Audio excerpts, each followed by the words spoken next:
Width of the spectral line से आप क्या समझते हैं और इसके लिए कौन कौन से फैक्टर्स रिस्पॉन्सिबल हैं। नमस्ते, मेरा नाम दीप दलाल है और इस लेक्चर में हम इन्हीं प्रश्नों के उत्तर खोजने की कोशिश करेंगे।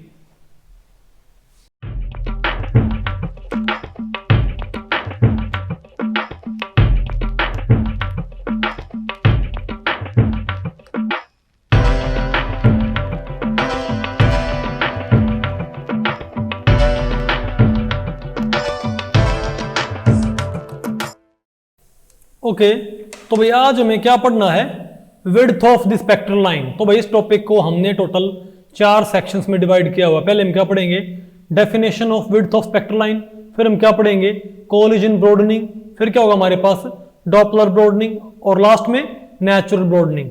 तो पहले हम बात करते हैं width of the spectral line की डेफिनेशन क्या होती है। देखो भाई हमने एक बात पढ़ी थी कि अगर हमारे पास एक 2 एनर्जी लेवल सिस्टम है और यहां पर मान लिया गैप कितना है 1000 सेंटीमीटर इनवर्स, तो हम ये मानेंगे तो आइडियल कंडीशन में क्या होना चाहिए कि जब हम इसके ऊपर डिफरेंट फ्रीक्वेंसीज स्वीप करेंगे तो सिर्फ 1000 सेंटीमीटर इनवर्स वेव नंबर की ही रेडिएशन एब्जॉर्ब होनी चाहिए, बाकी रेडिएशन एब्जॉर्ब नहीं होनी चाहिए। लेकिन आपने पढ़ा था कि एक्चुअल में क्या होता है, एक्चुअल में भाई ये 1000 सेंटीमीटर इनवर्स की रेडिएशन तो एब्जॉर्ब होंगी और साथ में 1000 से कम वाली भी और 1000 से ज्यादा वाली भी। फर्ज करो हमारे पास 995 से लेके 1005 तक की रेडिएशन एब्जॉर्ब होती है। समझे बात, मतलब 995 की क्या है थोड़ी एब्जॉर्ब हुई है, 1005 की भी थोड़ी एब्जॉर्ब हुई है, लेकिन 996 वाली और ज्यादा, 97 वाली और ज्यादा, 98 वाली और ज्यादा, 99 वाली और ज्यादा, 1000 वाली सब ज्यादा। समझे बात सिमिलरली भाई, तो इसको हम बोलेंगे कि हमारे लाइन की विड्थ क्या, हमारे पास एक तरह से भाई ये हमारी लाइन की विड्थ है कि भाई 995 से लेके और ये भाई और क्या होगी 1005 तक। मतलब वास्तव में देखो एनर्जी गैप सिर्फ 1000 सेंटीमीटर इनवर्स है, लेकिन तो भी इसने कौन सी रेंज एब्जॉर्ब की है 995 से लेकर 1005 तक की। और एक होती है हमारे पास FWHM। इसका मतलब क्या होता है कि full width at half maxima, यानी कि जितनी हाइट है ना मैक्सिमा की भाई उसकी आधी हाइट पे जो विड्थ होती है उसको बोलते हैं FWHM। और आमतौर पे भाई इसको बोलते हैं विड्थ, इसे क्या बोलते हैं, width of the spectral line, full width at half maxima. लेकिन भाई अगर मैं फुल विड्थ एट बेस देखूं तो मेरे पास क्या रहेगी 995 से लेकर 1005 तक। ठीक है, अब आपके दिमाग में आएगा कि भाई ये स्पेक्ट्रल लाइन की ब्रॉडनिंग होती क्यों है, ऐसा क्या वजह है भाई कि हमारा जो कंपाउंड है, हमारा जो मॉलिक्यूल है उसमें 1000 सेंटीमीटर इनवर्स का गैप होने के बावजूद वो 1000 से ज्यादा वाली एब्जॉर्ब कर रहे हैं, 1000 से कम वाली भी एब्जॉर्ब कर रहे हैं। तो इसको आप ऐसे माने तो इसके पीछे 3 फैक्टर होते हैं, 3 वजह हैं जिनकी वजह से स्पेक्ट्रल लाइन की ब्रॉडनिंग होती है। उसमें एक होता हमारा कोलिजन ब्रॉडनिंग। आपको कोलिजन ब्रॉडनिंग क्या होती है, अच्छा आप मुझे बताएं, अगर भाई 2 मॉलिक्यूल आपस में टकराएंगे, क्या टक्कर की वजह से मॉलिक्यूल्स के एनर्जी लेवल में थोड़ा बहुत भाई डिस्टरबेंस नहीं आ सकता क्या? बिल्कुल आ सकता है। तो क्या भाई हमारे पास अगर हमारा मॉलिक्यूल, अगर हमारा कंपाउंड सैंपल गैस फेज में है तो क्या वो मॉलिक्यूल आपस में टकराएंगे नहीं? और जब वो मॉलिक्यूल आपस में टकराएंगे तो उनकी एनर्जी में हल्का फुल्का चेंजमेंट आ सकता है। समझे बात? तो फर्ज करो अगर 2 मॉलिक्यूल हमारे पास टकराए, मॉलिक्यूल 1 एंड मॉलिक्यूल 2, अगर ये आपस में टकराए तो इसकी आइडियल स्टेट में इसका भी एनर्जी गैप क्या है, इसके भी ग्राउंड स्टेट और फर्स्ट एक्साइटेड स्टेट में एनर्जी गैप कितना है 1000 सेंटीमीटर इनवर्स। इसकी भी ग्राउंड स्टेट और फर्स्ट एक्साइटेड स्टेट में एनर्जी गैप कितना है 1000 सेंटीमीटर इनवर्स। लेकिन जब ये टकराए तो टकराने की वजह से इनके जो इलेक्ट्रॉनिक क्लाउड है वे एक दूसरे के ऊपर बाउंस ऑफ करेंगे और उसकी वजह से इसके एनर्जी लेवल हल्के फुल्के क्या हो जाएंगे, डिस्टर्ब। और उसकी वजह से हो सकता है भाई इसके एनर्जी लेवल तो क्या हो जाए 1000 से घट के क्या हो जाए 999, और इसके एनर्जी लेवल क्या हो जाए दूसरे के भाई 1000 से बड़े क्या हो जाए 1001। समझे बात? तो फिर ये कहां एब्जॉर्ब करेगा, अगर टक्कर की वजह से इसके एनर्जी लेवल घट के 999 हो गए और इसके एनर्जी लेवल टक्कर की वजह से बढ़ के 1001 हो गए, तो भाई अब ये 1000 पे एब्जॉर्ब नहीं करेगा, अब ये बताओ कहाँ एब्जॉर्ब करेगा, 999 पे, और ये कहाँ एब्जॉर्ब करेगा, 1001 पे। तो बात आपको पहले पड़ी। तो जैसे टक्कर की वजह से इनका जो एब्जॉर्प्शन है, इसका 1 सेंटीमीटर इनवर्स घट गया और इसका एब्जॉर्प्शन 1 सेंटीमीटर इनवर्स बढ़ गया नॉर्मल से। तो सिमिलरली भाई कोई और टक्कर होगी, उसकी वजह से इनका कोई और टक्कर होगी और मॉलिक्यूल्स के बीच में, तो उनकी वजह से एनर्जी गैप 2 सेंटीमीटर इनवर्स घट बढ़ सकता है। किसी को जैसे 3 भी क्या सकता है, घट बढ़ सकता है। समझे बात? तो मैं सिर्फ ये कह रहा हूं कि म्यूचुअल कोलिजन की वजह से एनर्जी लेवल्स में गैप घट भी सकता है और म्यूचुअल कोलिजन की वजह से एनर्जी लेवल्स में गैप बढ़ भी सकता है। इस वजह से वो मॉलिक्यूल, उस सैंपल में जो सारे मॉलिक्यूल हैं, वे 1000 पे एब्जॉर्ब नहीं करते, बल्कि 1000 से थोड़ा ज्यादा पे और 1000 थोड़ा सा कम पे भी एब्जॉर्ब करते हैं। इसको बोलते हैं कोलिजन ब्रॉडनिंग। ठीक है बात? ओके।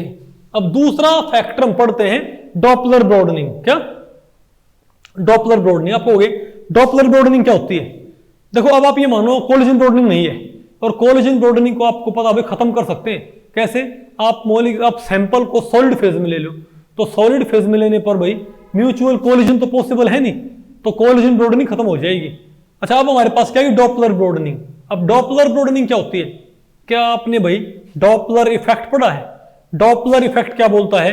जब सोर्स और ऑब्जर्वर एक दूसरे की तरफ मूव करते हैं, जब एक हमारे पास ऑब्जर्वर और एक हमारे पास सोर्स, ये सोर्स हो सकता है भाई साउंड वेव्स का भी, ये सोर्स हो सकता है इलेक्ट्रोमैग्नेटिक वेव्स का भी। मतलब ये सोर्स चाहे भाई रेडिएशन एमिट करता हो, चाहे ये साउंड वेव्स एमिट करता हो, और यहां पर कौन है? ऑब्जर्वर। तो अगर सोर्स और ऑब्जर्वर के बीच में किसी तरह का कोई क्या बोलते हैं अप्रोच नहीं है या अवे मूव नहीं कर रहे, अगर सोर्स और ऑब्जर्वर में कोई रिलेटिव मोशन नहीं है, मतलब ना तो सोर्स और ऑब्जर्वर में दूरी घट रही, ना ही सोर्स और ऑब्जर्वर में दूरी बढ़ रही, तो जो इसकी एक्चुअल फ्रीक्वेंसी हुई ना, तो जिस फ्रीक्वेंसी की रेडिएशन सोर्स से निकलेगी, उसी फ्रीक्वेंसी की रेडिएशन ऑब्जर्वर को महसूस होगी। आपको बात पता भी है, अगर मान लिया आपसे खास दूरी पे एक ट्रैक्टर खड़ा है और वो ट्रैक्टर भाई मतलब वहां पर रुका हुआ है लेकिन ऑन है, तो ट्रैक्टर की आवाज आपको जैसी होती है वैसी ही सुनाई देती रहती है। ट्रैक्टर की आवाज में आपको कोई चेंजमेंट देखने को नहीं मिलता। लेकिन अब आप ये बताएं, लेकिन अगर वही ट्रैक्टर आपकी तरफ आने लग जाए तो आपको उसकी आवाज अलग महसूस होगी, हाई फ्रीक्वेंसी, और जब वो ट्रैक्टर आपसे दूर जाएगा तब आपको उसकी आवाज लो फ्रीक्वेंसी एक्सपीरियंस होती है। सेम बात गाड़ियों में होती है। कोई जब गाड़ी हमारी तरफ आती है तो ऐसे नहीं, तो भाई हमारी तरफ आएगी बस, समझो, हमसे दूर जाएगी तो हमको उसकी लो फ्रीक्वेंसी अपीयर होती है ना। जब तक गाड़ी हमसे खास दूरी पे रुक के खड़ी है, बिल्कुल हमारी तरफ नहीं आ रही ना, हमसे दूर जा रही है, तो उसकी जो फ्रीक्वेंसी होती है आवाज की, हमको वही नजर आती है, वही सुनाई देती है। लेकिन अगर हमारी तरफ आई गाड़ी तो हमको उसकी फ्रीक्वेंसी नॉर्मल से बढ़ के सुनाई देगी, और हमसे जब दूर जाएगी तो हमको गाड़ी की आवाज अलग तरह से लो फ्रीक्वेंसी सुनाई देती है। Isn't it? तो सिमिलर आर्गुमेंट यहां पर भाई। ठीक है, अब तो इसका मतलब क्या है? जब सोर्स और ऑब्जर्वर में कोई मूवमेंट ना हो तो जो एक्चुअल फ्रीक्वेंसी होती है वही होती है अपेरेंट फ्रीक्वेंसी। अपेरेंट मतलब जो लगती है, और एक्चुअल जो एमिट होती है। लेकिन जब सोर्स और ऑब्जर्वर एक दूसरे के नजदीक आएंगे तो भाई एक्चुअल फ्रीक्वेंसी से ज्यादा आपको फ्रीक्वेंसी अपीयर होती है। इसको बोलते हैं डॉपलर इफेक्ट। और जब सोर्स और ऑब्जर्वर एक दूसरे से दूर जाते हैं तब आपको पता है फ्रीक्वेंसी हमको कम अपीयर होती है। इसीलिए हमको पता होगा ना भाई, हमको पता होगा ना आपको, तो फ्रीक्वेंसी कम अपीयर हुए तो इसको बोलते हैं रेड शिफ्ट, और फ्रीक्वेंसी ज्यादा अपीयर हो इसको बोलते हैं ब्लू शिफ्ट। हम ये नहीं बोलते कि हमारा यूनिवर्स एक्सपेंड कर रहा है। हम ये बात किस बिना पे बोलते हैं? क्योंकि यूनिवर्स से आने वाली जो रेडिएशन है उसकी फ्रीक्वेंसी हमको कम अपीयर होती है। इसका मतलब वो हमसे अवे जा रहा है, यानी उसके अंदर क्या रेड शिफ्ट। बात आपको पहले पड़ गया, आपको हो गई। इससे भाई इसमें क्या असर पड़ता है? इसमें ये असर पड़ता है, फर्ज करो हमारे पास यहां पर बहुत सारे मॉलिक्यूल हैं, हमारे पास यहां पर बहुत सारे क्या भाई मॉलिक्यूल्स। ठीक है, और जो मॉलिक्यूल्स हैं यहां पर ये मानो हमारे पास एक, और ये मानो इन सभी की ग्राउंड स्टेट और एक्साइटेड स्टेट में एनर्जी गैप कितना है? 1000 सेंटीमीटर इनवर्स मान लो। ओके, अब यहां पर हमारे पास सोर्स है और मैं यहां से 100 सेंटीमीटर इनवर्स के ही फोटोन स्ट्राइक कर रहा हूं इसके ऊपर भाई। मतलब यहां इस ये जो स्ट्रीम है इसमें कौन से फोटोन है, 100 सेंटीमीटर इनवर्स वाले फोटोन है, समझिए बात। लेकिन अब आप मुझे बताओ, अगर कोई मॉलिक्यूल स्टैटिक है, अगर कोई मॉलिक्यूल भाई सोर्स की तरफ, अब देखो ये तो है सोर्स, और मॉलिक्यूल एक तरह से कैसे एक्ट करेंगे, एज ऑब्जर्वर, ठीक है। तो अगर सोर्स तो हमारा फिक्स है, सोर्स को हम टुवर्ड से अवे मूव नहीं करवा ले भाई, नहीं करवा रहे, लेकिन जो हमारा ऑब्जर्वर है, जो मॉलिक्यूल है, वो तो स्टैटिक ना होते, मॉलिक्यूल्स तो लगातार मूवमेंट में रहते हैं। तो फर्ज करो एक मॉलिक्यूल स्टैटिक है बिल्कुल, तो उसको उसका एनर्जी गैप कितना है 1000, तो उसको 1000 का फोटोन चाहिए ना, बिल्कुल। तो अगर 1000 सेंटीमीटर इनवर्स का फोटोन आएगा तो इसको वो 1000 सेंटीमीटर इनवर्स का फोटोन ही अपीयर होएगा, समझ गए बात, और वो उसको एब्जॉर्ब कर लेगा। लेकिन आप फर्ज करो अगर एक मॉलिक्यूल टुवर्ड्स मूव कर रहा है, अगर एक मॉलिक्यूल भाई, क्योंकि आपको पता अगर हमारा सैंपल गैस फेज में है तो मॉलिक्यूल्स भाई रैंडमली मूव करते रहते हैं। तो मान लो हमारा एक मॉलिक्यूल गैस फेज में होने की वजह से टुवर्ड्स मूव कर रहा है, तो ये सोर्स है, ये एमिट कर रहा है 1000 सेंटीमीटर इनवर्स की रेडिएशन, और हमारा जो ये मॉलिक्यूल ये टुवर्ड्स मूव कर रहा है, तो क्या इसको 1000 सेंटीमीटर इनवर्स की रेडिएशन 1000 की अपीयर होएगी कि 1000 से ज्यादा की अपीयर होएगी भाई, ज्यादा की। क्योंकि आपको पता है जब सोर्स और ऑब्जर्वर एक दूसरे की तरफ मूव करें तो फ्रीक्वेंसी ज्यादा अपीयर होती है, अवे मूव करें तो फ्रीक्वेंसी कम अपीयर होती है। तो भैया अगर टुवर्ड्स मूव करेगा तो इसको फ्रीक्वेंसी तो 1000 का फ्रीक्वेंसी आएगी ना, तो इसको अपीयर होगी वो 1000 से ज्यादा की, हो सकता है इसको अपीयर होए वो 1005 की। अब वो उसको भी, इसको तो 1000, लेकिन इसका एनर्जी गैप कितना है 1000, इसकी ग्राउंड स्टेट और इसके एक्साइटेड स्टेट में गैप कितना है 1000 का।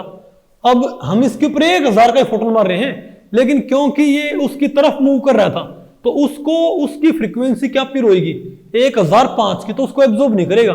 हाँ, अगर मैं इसके ऊपर, अगर टुवर्ड्स मूव करने वाले के ऊपर मैं 995 की फ्रीक्वेंसी मारूंगा तो वो उसको बढ़ के अपीयर होगी कितनी 1000 की, और ये उसको एब्जॉर्ब कर जाएगा।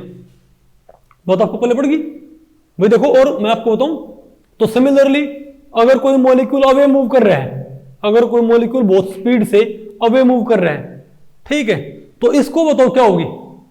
तो इसको अगर हम भाई 1000 की फ्रीक्वेंसी मारेंगे तो अगर ये उस साइड जा रहा है तो सोर्स यहां फिक्स है, तो सोर्स और this observer molecule are moving away from each other, तो इसको फ्रीक्वेंसी क्या होगी 1000 से कम अपीयर होगी, तो ये भी एब्जॉर्ब नहीं करेगा। लेकिन जब मैं इसके ऊपर मान लिया 1005 की फ्रीक्वेंसी मारूंगा तो इसे क्या लगेगा, वो घट के अपीयर होगी ना भाई। मतलब अगर कोई मॉलिक्यूल अवे मूव कर रहा है और उसके ऊपर मैं 1005 की फ्रीक्वेंसी मारूंगा तो वो उसको घट के अपीयर होएगी कितनी, मान लिया 1000, तो वो उसको एब्जॉर्ब कर जाएगा। तो टुवर्ड्स मूव करने वाले मॉलिक्यूल क्या करेंगे 1000 से कम पे एब्जॉर्ब करेंगे, क्योंकि उनको 1000 से कम की फ्रीक्वेंसीज बढ़ के 1000 अपीयर होंगी, और जो अवे मूव कर रहे हैं उनको 1000 से, बताओ भाई, ज्यादा की फ्रीक्वेंसी उनके ऊपर मारनी पड़ेगी ताकि उनको वो कम अपीयर हो ना, तो भी उनको 1000 वो एक्सपीरियंस हो जाए। अब समझे बात। तो इस वजह से क्या होगा, इस वजह से भाई 1000 की फ्रीक्वेंसी तो एब्जॉर्ब होंगी 1000 से ज्यादा वाली फ्रीक्वेंसीज भी एब्जॉर्ब होंगी, 1000 से कम वाली भी। अब एक बात और भाई, अगर कोई स्टैटिक है तो उसको तो 1000 की एब्जॉर्ब करेगा, लेकिन कोई टुवर्ड्स मूव कर रहा है तो कोई आराम से टुवर्ड्स मूव कर रहा है, अगर कोई आराम से टुवर्ड्स मूव कर रहा है भाई तो उसको फ्रीक्वेंसी ज्यादा फिर होगी ना, तो उसको थोड़ी कम फ्रीक्वेंसी मारनी पड़ेगी, उसको भी 999 की। अगर कोई और स्पीड से मूव कर रहा है उसको वो और भी ज्यादा फिर होगी, उसको और भी कम फ्रीक्वेंसी चाहिएगी 998 की। तो अगर कोई बहुत फास्ट मूव कर रहा है तो उसको तो भाई 990 की ही क्या फिर हो जाएगी। मैं ध्यान रखियो, जितनी उसकी स्पीड कम होगी ना, जितनी उसकी स्पीड ज्यादा होगी टुवर्ड्स मूव करने की, उतनी ही वो कम फ्रीक्वेंसी को बढ़ा के 1000 की बना ले एक तरह से। बात आपको पहले पड़ी। तो फास्टर जो टुवर्ड्स मूव करेंगे वो कम फ्रीक्वेंसी पे एब्जॉर्ब करेंगे, और जो स्लोअर टुवर्ड्स मूव करेंगे, मतलब अगर एक तो बहुत स्पीड से भाग रहा है सोर्स की तरफ, उसको 990 क्या अपीयर हो जाएगी भाई 1000 की। कोई स्लोली मूव कर रहा है उसको 995 क्या अपीयर हो जाएगी 1000 की। कोई बहुत ही स्लोली मूव कर रहा है उसको 999 क्या अपीयर हो जाएगी 1000 की, कोई मूव ही नहीं कर रहा, उसको 1000 की 1000 की पीर होगी। अब कोई अवेजर है उसको तो ऊपर 1000, कोई स्लोली अवेजर है उसको 1001 की मारनी पड़ेगी ताकि वो 1000 पीर हो जाए। कोई थोड़ा फास्ट अवेजर है उसको 1005 की मारनी पड़ेगी ताकि वो घटने के बाद भी 1000 पीर हो जाए। और कोई बहुत फास्ट अवेजर है उसको भी, क्योंकि एक्चुअल फ्रीक्वेंसी बहुत कम उसको अपीयरेंट फ्रीक्वेंसी बहुत कम अपीयर होएगी, तो उसके ऊपर हमको बहुत ज्यादा फ्रीक्वेंसी मारनी पड़ेगी 1010 की, उसको वो घट के क्या अपीयर होएगी बताओ 1000। बात आपको पहले पड़ी भाई, तो इसको बोलते हैं डॉपलर ब्रॉडनिंग।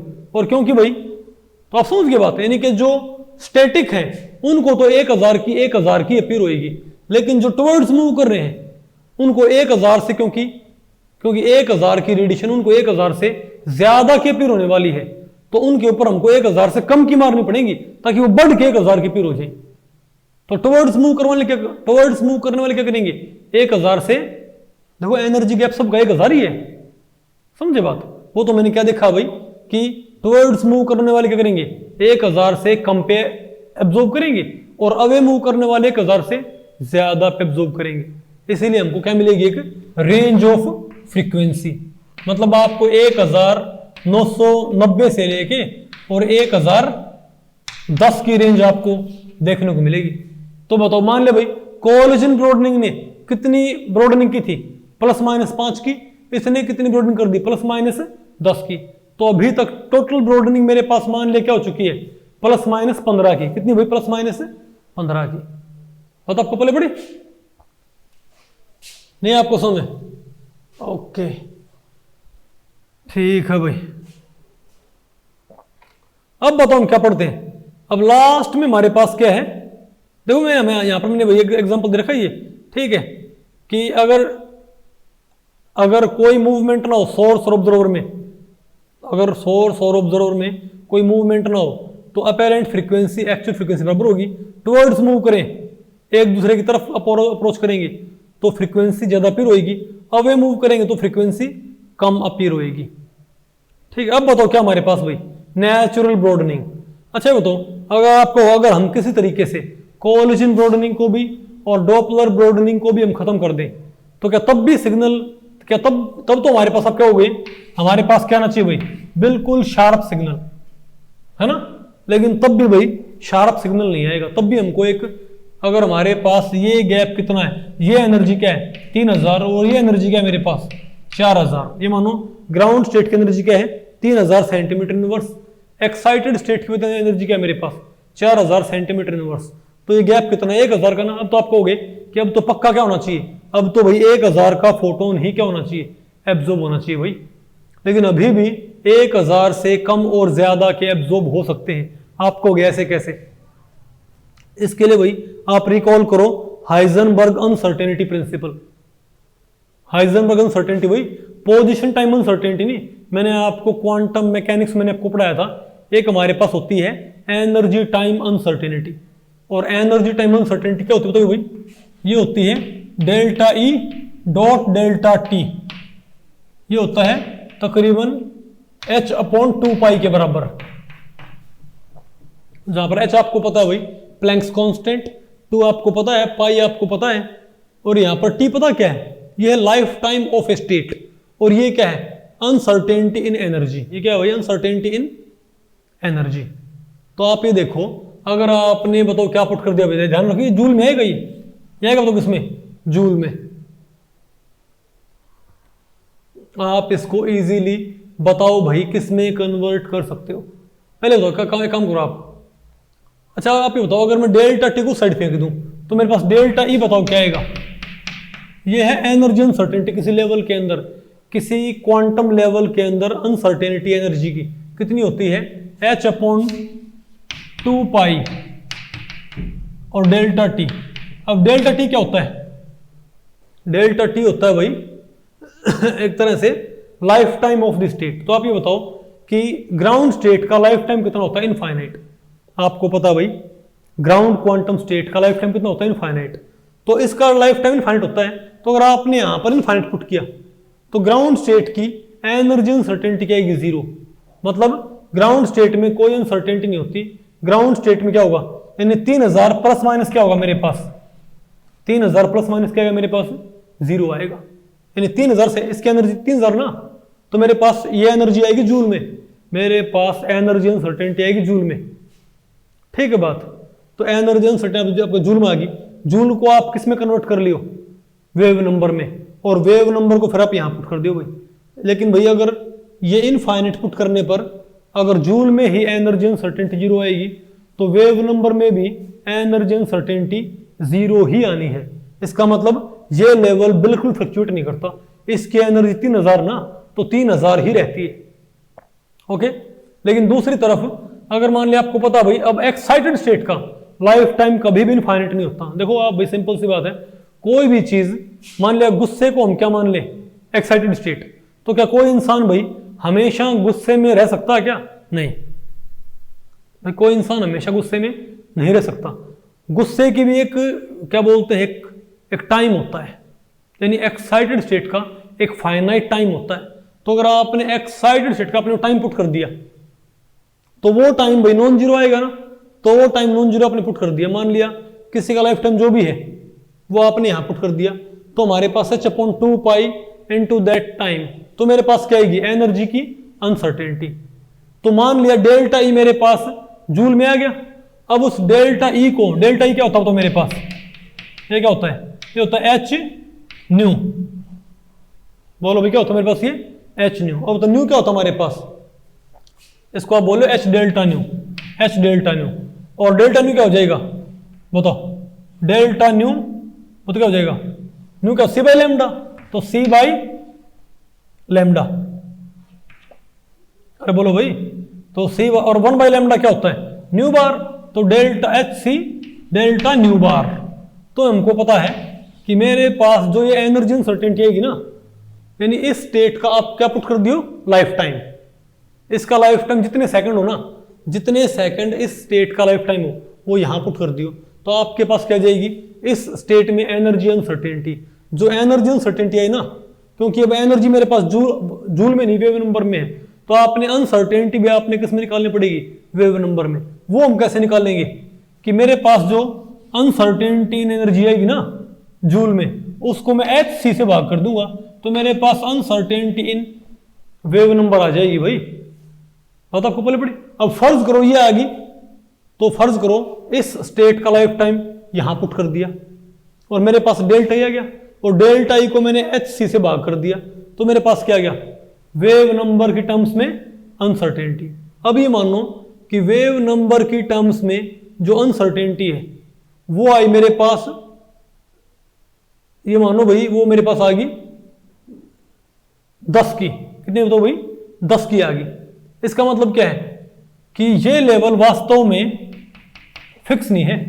अगर यहां से मेरे पास डेल्टा न्यू की वैल्यू क्या आएगी बताओ, 10 आ गई। इसका मतलब क्या है, ये लेवल फिक्स नहीं है। इसका मतलब ये लेवल क्या है, ±5, मतलब ये लेवल वास्तव में 4000 ±5 सेंटीमीटर इनवर्स है। मतलब ये 3995 से लेके 4005 के बीच में क्या करता, फ्लक्चुएट। ये भाई 3995 से लेके 4005 के बीच में क्या करता है, फ्लक्चुएट। इसका मतलब ये गैप हमेशा 1000 नहीं रहता, ये गैप 3000, मतलब ये लेवल फ्लक्चुएट करता है 3995 से लेके 4005 के बीच में। यानी जो गैप होगा ये 995 से लेके 1005 के बीच में कुछ भी गैप हो सकता है। बात आपको पहले पड़ रही है, क्योंकि ये लेवल अगर नीचे रखा है, अगर ये लेवल 3900 4000 - 5 है, मतलब 3995 पे है ये, तो गैप कितना है, 995। और अगर ये लेवल 5 ऊपर जा रखा है तो गैप कितना है, 1005। बात आपको पहले पड़ी। यानी अब बताओ मेरे पास क्या आएगा, यहां से तो मेरे पास क्या आएगा, तो 1000 की रेडिएशन तो एब्जॉर्ब होगी ±5 की भी होंगी, नहीं आपको। तो हमने क्या देखा भाई, तो कोलिजन ब्रॉडनिंग ने कितनी मान लिया, कोलिजन ब्रॉडनिंग ने क्या किया था, 1000 ±5 कर दिया था, ठीक है। डॉपलर ब्रॉडनिंग ने भाई 1000 ±10, और इसने 1000 ±10, तो ये तीनों ब्रॉडनिंग हो जाएंगी भाई। तो क्या आ जाएगा मेरे पास, ये आ जाएगा मेरे पास 10 + 10 + 5 ±25। यानी हमारी ओवरऑल जो विड्थ होगी ना पीक की, ओवरऑल हमारे पास जो क्या होगी, width of the spectral line, वो क्या होगी ±25।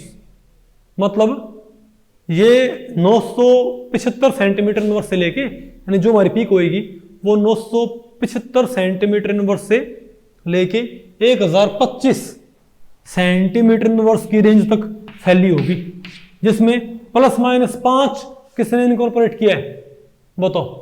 कोलिजन ब्रॉडनिंग ने। ±10 किसने बढ़ा दिया? डॉपलर ब्रॉडनिंग ने। और ±10 किसने बढ़ा दिया? बोलो भाई, हाइजेनबर्ग ब्रॉडनिंग ने। अब अगर आप सॉलिड फेज में लेके और टेम्परेचर बहुत कम कर देंगे ना, तो डॉपलर ब्रॉडनिंग भी काफी हद तक खत्म हो जाएगी। तो अगर आपने भाई सॉलिड फेज में कर दिया और टेम्परेचर बहुत ही कम कर दिया, तो हम ये माने भाई बताओ ये खत्म हो गया हमारे पास। लेकिन नेचुरल ब्रॉडनिंग को कोई खत्म नहीं कर सकता, यानी ±10 की तुम्हारे पास ब्रॉडनिंग रहेगी ही रहेगी। बात आपको पहले पड़ी? अच्छा, यहां से आपने बात और देखी भाई, अगर मैं कुछ समय के लिए बोल दूं कि जितना, अगर मैं कुछ समय के लिए बोल दूं कि, अरे भाई मैं कुछ समय के लिए बोल दूं कि डॉपलर ब्रॉडनिंग नहीं है और कोलिजन ब्रॉडनिंग भी नहीं है, तो बताओ सिग्नल की ब्रॉडनिंग के लिए सिर्फ और सिर्फ कौन रिस्पॉन्सिबल होता है बताओ? Natural broadening. बात आपको पहले पड़ी? तो आप ये बताओ, ये होता है किसी स्टेट का life time.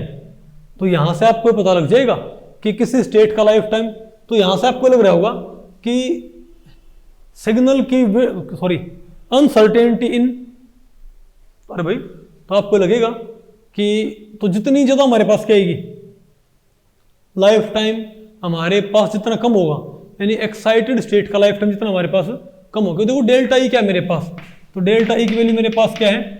h/2 pi delta T, यानी कि एक्साइटेड स्टेट का लाइफ टाइम जितना कम होगा, एनर्जी अनसर्टेनिटी उतनी ज्यादा होगी। और एक्साइटेड स्टेट का लाइफ टाइम जितना ज्यादा होगा, एनर्जी अनसर्टेनिटी उतनी कम होगी। यानी हम कह सकते हैं, अगर हमारे पास ग्राउंड स्टेट और क्या मेरे पास एक्साइटेड स्टेट, ये क्या मेरे पास ग्राउंड स्टेट है, तो मेरे पास क्या भाई एक्साइटेड स्टेट, ठीक है।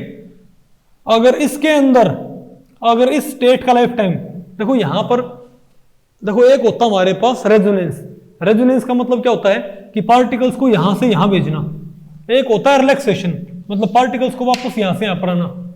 तो रिलैक्सेशन जितना फास्ट होगा, अब देखो यहां से बात देखो, रिलैक्सेशन जितना फास्ट होगा, हमारा पार्टिकल एक्साइटेड स्टेट में उतना कम टाइम स्पेंड करेगा, और वो यहां पर जितना कम टाइम स्पेंड करेगा, इसका मतलब क्या भाई, उतना इसका लाइफ टाइम स्टेट का कम हो जाएगा ना भाई, उतना ही स्टेट का एवरेज लाइफ टाइम कम हो जाएगा। और जितना स्टेट का लाइफ टाइम कम हो जाएगा, तो उतना एनर्जी अनसर्टेनिटी बढ़ जाएगी, और जितना एनर्जी अनसर्टेनिटी बढ़ जाएगी, उतना सिग्नल ब्रॉड आएगा।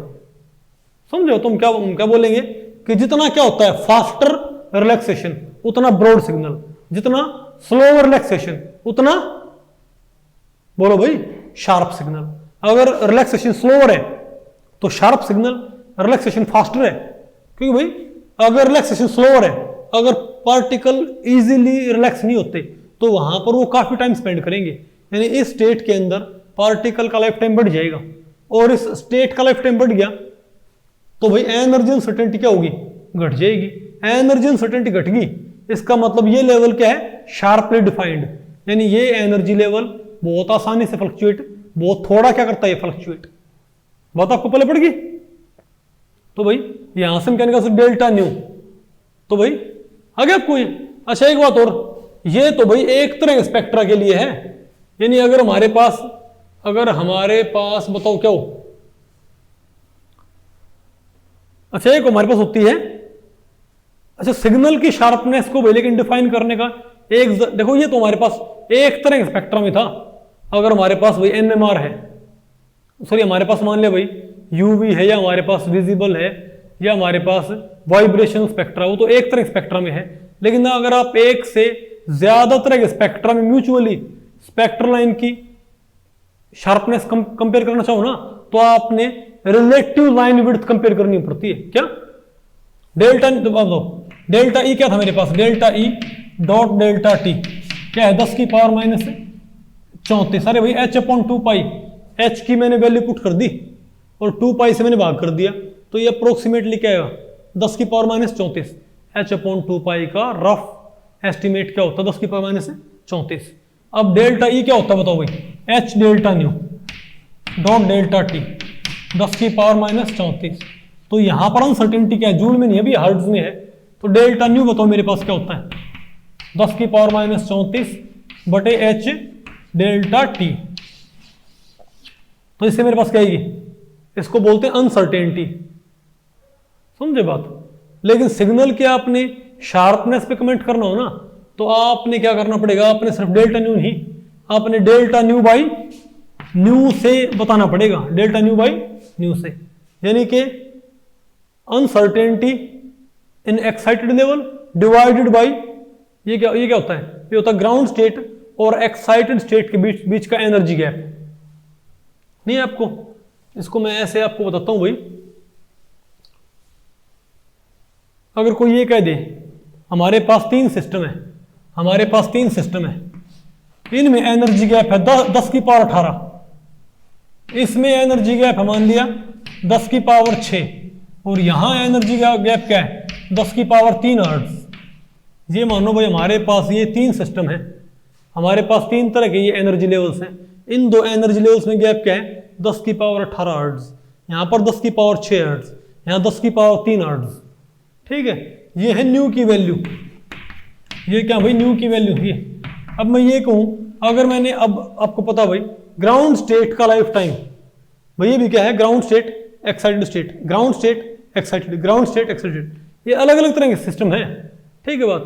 तो बताओ ग्राउंड स्टेट का लाइफ टाइम हमेशा क्या होता है, बताओ। अरे भाई डेल्टा न्यू की वैल्यू क्या थी 10 की power minus 34 H delta T, ये थी ना भाई। तो आपको पता ग्राउंड स्टेट का लाइफ टाइम क्या होता है हमेशा इनफाइनाइट। तो यहां पर इनफाइनाइट पुट करने पर ग्राउंड स्टेट में कितनी अनसर्टेनिटी है हमेशा 0, यानी इसमें कोई अनसर्टेनिटी नहीं होती, plus minus 0 plus minus 0 plus minus 0, यानी कि ये लेवल क्या होता है बिल्कुल प्रिसाइजली डिफाइंड। तो बात बची दूसरे लेवल के ऊपर। तो भाई बात हमारी यहां पर भाई किसके ऊपर आ गई, एक्साइटेड लेवल के ऊपर, इस लेवल के ऊपर, इजंट इट। अभी मान लो यहां पर अनसर्टेनिटी क्या मान लो, जब मैंने इस स्टेट का लाइफ टाइम पुट किया ना, तो मेरे पास अनसर्टेनिटी आई 10 की पावर 6 हर्ट्ज। जब मैंने इस स्टेट का लाइफ टाइम पुट किया तो मेरे पास अनसर्टेनिटी आई 10 की पावर, ये मानो भैया आप 1 हर्ट्ज, और यहां बताओ मेरे पास आई 10 की पावर 2 हर्ट्ज। तो आपको क्या लगेगा, ये है डेल्टा न्यू, ये क्या मेरे पास भाई डेल्टा न्यू, डेल्टा न्यू। ठीक है, तो मैं आपसे एक बात पूछूं कि यहां पर एक्साइटेड स्टेट में सबसे ज्यादा अनसर्टेनिटी बताओ किसके अंदर है। तो आप ये कहोगे कि भाई यहां पर सबसे ज्यादा अनसर्टेनिटी है यहां पर 10 लाख, चलो इसको 10 की पावर 8 मान लो, 10 की पावर 8। आप कहोगे यहां पर 10 लाख हर्ट्ज की अनसर्टेनिटी, मतलब ये लेवल प्लस माइनस 5 लाख क्या करता है फ्लक्चुएट।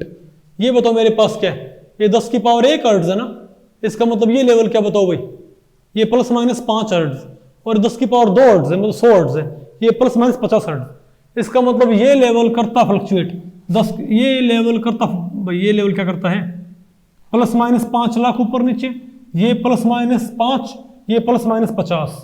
तो आपके अकॉर्डिंग सबसे ज्यादा अनसर्टेनिटी कहां है, तो अनसर्टेनिटी सबसे ज्यादा यहां पर है, और सबसे कम अनसर्टेनिटी यहां पर है 10 हर्ट्ज की, प्लस माइनस 5 हर्ट्ज की। तो आप कहोगे सबसे ज्यादा अनसर्टेनिटी है, वहां पर सिग्नल सबसे ब्रॉड भी आएगा, नहीं सिग्नल भाई, सिग्नल क्योंकि जब आप ग्राफ प्लॉट करते हो तो ग्राफ प्लॉट होता है एक ही कागज पे, उसी कागज पे ये ग्राफ प्लॉट होना है, उसी पे ये, उसी पे ये नहीं है कि यहां पर 10 की पावर 8 हर्ट्ज के मुकाबले 10 की पावर 18 हर्ट्ज है, तो यहां पर आप अरबों खरबों गुना बड़ा पेपर लोगे ना, पेपर तो उतना ही है।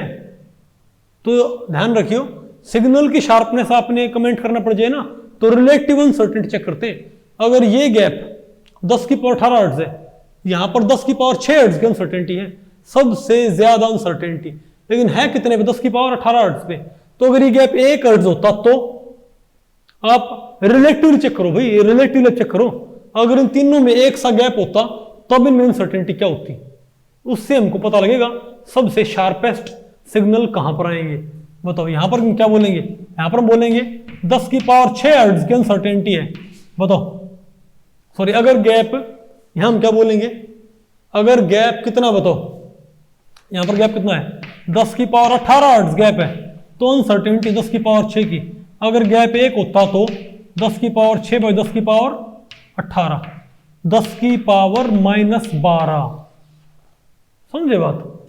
यहां पर 10 की पावर 8 हर्ट्ज गैप है, तो अनसर्टेनिटी क्या है 10 की। अगर गैप 1 होता तो 10 बटे 10 की पावर 8, बताओ क्या भाई 10 की पावर -9, कितना है भाई 10 की पावर -9 हर्ट्ज, ठीक है। और यहां बताओ कितना है, अगर गैप 10 की पावर 3 हर्ट्ज है तो अनसर्टेनिटी 10 की पावर 2 हर्ट्ज है।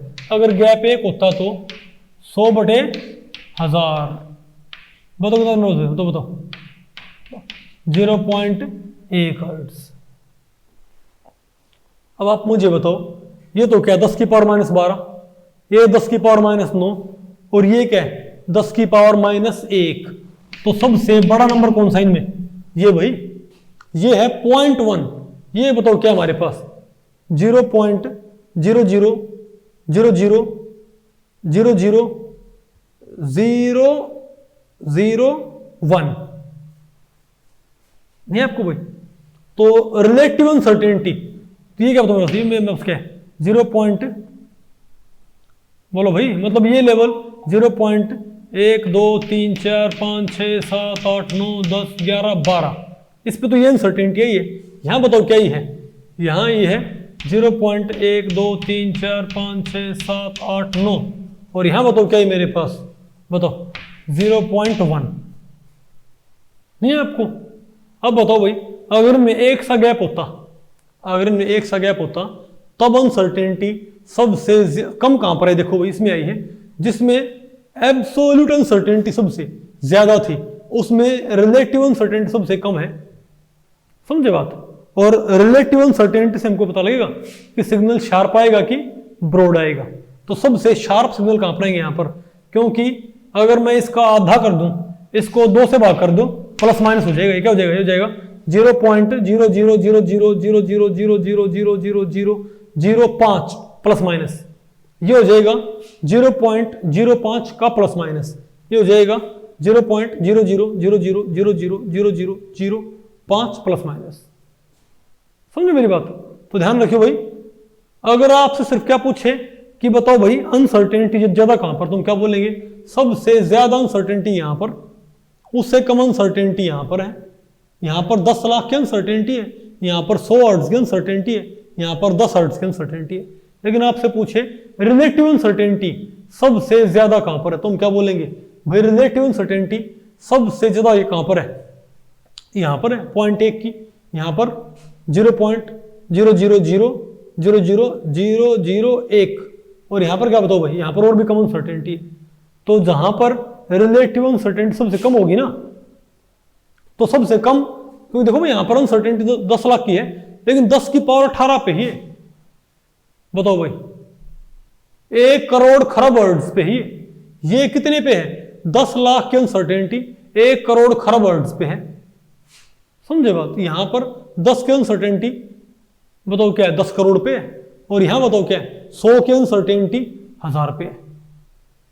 तो अगर ये सारे गैप 1 हर्ट्ज होता तो सबसे कम अनसर्टेनिटी यहां आती और सबसे ज्यादा अनसर्टेनिटी यहां पर आती।